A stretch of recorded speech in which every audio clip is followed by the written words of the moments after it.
জি,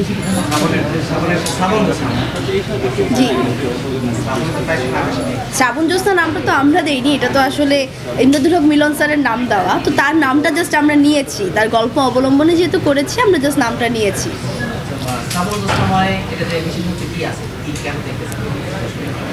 যারা উপন্যাস পড়েছে তারা অলরেডি জানে যে কি আছে, যারা উপন্যাসটা পড়েনি তারা ডিরেক্ট সিনেমা দেখবে আমি মনে করি। এবং আমি যদি বলি এটি ইমদাদুল হক মিলন স্যারের গল্প, এটাই সবচেয়ে বড় বিশেষত্ব এটা, কারণ ওনার মতো একজন লেখকের গল্পে আমি অভিনয় করতে পেরেছি, কিংবা আমরা যারা অভিনয় করেছি এই জিনিসটা আমরা পর্দায় আনতে পেরেছি, এটাই আসলে অনেক বড়। এবং আমাদের জন্য না হলেও তার ফ্যান তো অনেক বেশি, তার ফ্যানরাও যদি দেখে তাও আমি মনে করবো যে আমরা সার্থক, কারণ পাঠকরাই সবার আগে দেখতে আসবে যে আমরা কি পড়লাম বইয়ে আর আমরা কি আসলে দেখব, পর্দায় কি দেখব, এইটা নিয়ে আমার মনে হয় সবার আগে তারাই দেখবে। তো যারা বই পড়েছে তারা একরকম চিন্তাভাবনা নিয়ে দেখবে, যারা পড়েনি তারা আরেক রকম চিন্তাভাবনা নিয়ে দেখবে।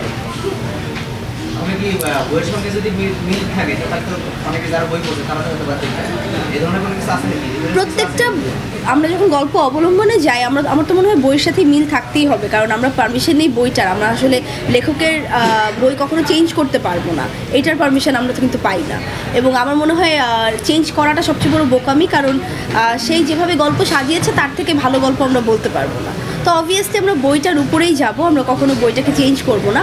এবং তার থেকে বড় হচ্ছে গল্পটা এত সুন্দর, শ্রাবণ জ্যোৎস্নায় নামটার মধ্যেই তো বোঝা যায় যে কতটা পরিমাণ সুন্দর হতে পারে গল্পটা, কারণ নামটাই এত সুন্দর, এত আধুনিক এবং এত ভালোবাসাময় একটা নাম। আমার মনে হয় যে গল্পটা পড়লেও যে দেখা যাবে না এরকম কিছু না, এটা আরও বেশি দেখতে হবে, কারণ যারা গল্প পড়েছে তাদের ভিজুয়ালের সাথে তাদের ইমাজিনেশনের সাথে এই ভিজুয়ালটা মিলছে কি না সেটা দেখার জন্য হলেও দেখতে হবে। ছবি আজকে মুক্তি পেয়েছে, সকাল গড়িয়ে বিকাল গড়িয়ে সন্ধ্যা হয়ে গেল, দর্শকদের প্রতিক্রিয়া কেমন পেলেন?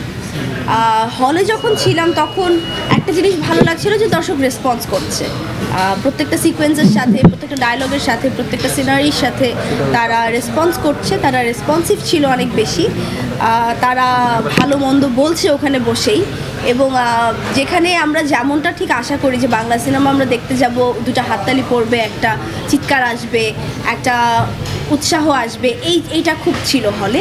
তো আপাতত প্রতিক্রিয়া এতটুকুই আমি বলবো, বাকি হাফটা দেখলে আরও বুঝতে পারবো যে লাস্টে দেখে মানুষ আসলে এন্ডিংটা নিয়ে কি বলে। এবং প্রতিনিয়তই হয়তো বা যতদিন আছি হলে যাব তখন আরও বলতে পারবো। বলা যায় যে ছবির গল্পের সাথে দর্শক কানেক্ট করতে পারছে। শুটিং চলাকালীন বিশেষ কোনো ঘটনা,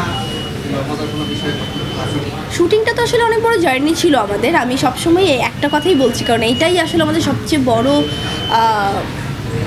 মজার স্মৃতি। আমি বলবো যে আমরা যখন শুটিং করছিলাম তখন চরের সিকোয়েন্সটা করতে গিয়ে প্রচুর ঠান্ডা ছিল, তো দেখা যেত একটা সময় পরে রাত 2-3 যখন বেজে যেত 8-9 ডিগ্রি হয়ে যেত তখন ঠান্ডায়, এবং আমরা ওখানেই বসে আছি শুটিং করছি। আমার তো তাও গায়ে একটা শালের মতো ছিল, কিন্তু নূরের গায়ে তাও ছিল না, নূর জাস্ট একটা নর্মাল সুতির ফতুয়া পরে শট দিচ্ছে। তো এই কষ্টগুলো যে আমরা করেছি, এবং শটটা শেষ করেই আমরা আবার আগুনে হাত পোহাচ্ছি, আমরা গ্লাভস পরে বসে থাকছি, তাও মনে হয় আমাদের শীত কমছে না, এরকম একটা অবস্থা। তো তারপরেও যে আমরা কাজটা শেষ করেছি, এবং পরে যখন আমরা এডিটিং প্যানেলে এসে দেখি, মানে আমাদের নিজের কাছেই মনে হয়নি দেখার পরে যে আমাদের ওখানে শীত করছিল সিনের মধ্যে, কিংবা আমরা ঠান্ডায় কাঁপছিলাম, এতটা পরিমাণ পারফেকশন এসেছে। আর কিছু ভালো কোনো গান ছিল কিনা? প্রত্যেকটা গানই তো সুন্দর, এই সিনেমাটা একটা মিউজিক্যাল ফিল্মই বলা যায়, এতগুলো গান এবং এতগুলো সুন্দর সুন্দর গান, রবীন্দ্রনাথের গান, নজরুল সঙ্গীত আছে, তো সব কিছু মিলিয়ে প্রত্যেকটা গানই সুন্দর, প্রত্যেকটা গানই আধুনিক। আমার গান নিয়ে আসলে নতুন কিছু বলার নেই। এটা মানুষ শেখার মতো কিছু আছে কি? অবশ্যই। কি বলো, কি শেখা আছে? অবশ্যই শেখার আছে, সেটা হচ্ছে যে মানুষ যখন প্রেমে পড়বে তখন প্রেমটা আসলে পিওর হতে হবে।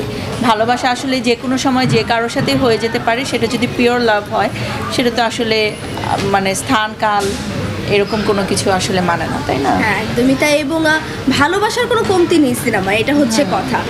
প্রচুর ভালোবাসা আছে, ভালোবাসা মানুষ আবার উপলব্ধি করতে পারবে এটা দেখলে, এটা বলতে পারবো। আর একটা বিষয় যে তোমাদের এই মুভিতে মৌ ক্যারেক্টার বা যেটা দেখলাম যে এই ভালোবাসাটা শুধু ইমোশনাল ভালোবাসা ছিল না, এখানে একটা দায়িত্ববোধ নিয়ে ভালোবাসা ছিল, যেটা দর্শক হলে গেলে বুঝতে পারবে। এবং নর্মালি আমরা ম্যাক্সিমাম বাংলা সিনেমায় দেখার পরে না মনে করতে পারি যে পরের সিকোয়েন্সটা কী হবে, দর্শক মোটামুটি আগে আন্দাজ করে নেয় যে এন্ডিংটা কী হবে। কিন্তু আমি চ্যালেঞ্জ করে বলছি, যারা এই মুহূর্তে ভিডিওটা দেখছেন, আপনারা এই আন্দাজটা করতে পারবেন না যে এই সিনেমার এন্ডিংটা কী হবে। এটা জাস্ট আমার চ্যালেঞ্জ, আপনারা এটা প্রমাণ করেন যে হ্যাঁ আমরা বলতে পেরেছি, অর্ধেকটা দেখেও বা সিনেমার কাছাকাছি দেখেও গিয়ে বুঝতে পেরেছি এন্ডিংটা এটা হবে। আমি শিওর এটা আপনারা কেউ বলতে পারবেন না। তোমার কি মনে হয় পারবে কেউ এটা বলতে? এন্ডিংটা কি হবে? এন্ডিংটা আসলেই চিন্তা করা অনেক বেশি কঠিন, এবং আমি বলবো এন্ডিংটা দেখার জন্য হলেও সিনেমাটা দেখতে, এমন না যে খুব বেশি ব্রেন খাটাতে হবে, খুব বেশি থ্রিলিং এই ব্যাপার না, কিন্তু অনেক বেশি ভালোবাসা। ভালোবাসা বলতে দেখি কি বোঝান? সিনেমার অধীনে বলবো যে সিনেমাতে কি বোঝানো হয়েছে।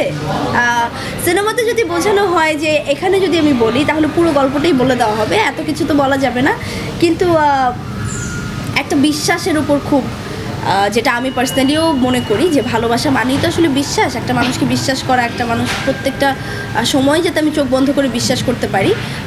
আমার মনে হয় এই সিনেমায়ও মৌ ক্যারেক্টারে সেটাই হয়েছে, যে এই বিশ্বাসটা যখন চলে এসেছে তখনই মনে হয় মৌ ভালোবেসে ফেলেছে।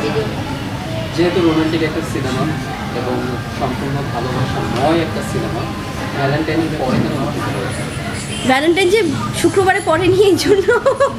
আচ্ছা, তাহলে গত কথা ছকেই হচ্ছে মুক্তি পেল সিনেমাটা, হ্যাঁ। আমাদের যে কিন্তু ভ্যালেন্টাইন, এটা কি ভ্যালেন্টাইন উপলক্ষে? হ্যাঁ, এটা ভ্যালেন্টাইন উপলক্ষে দেওয়া হয়েছে, জাস্ট আমাদের শিডিউলটা মিলেনি 14 তারিখে। ওই দিন যেহেতু আমরা বুধবারে সিনেমা রিলিজ দিতে পারবো না, যার জন্য আমরা 16 তারিখে সে সিনেমাটা রিলিজ দিয়েছি।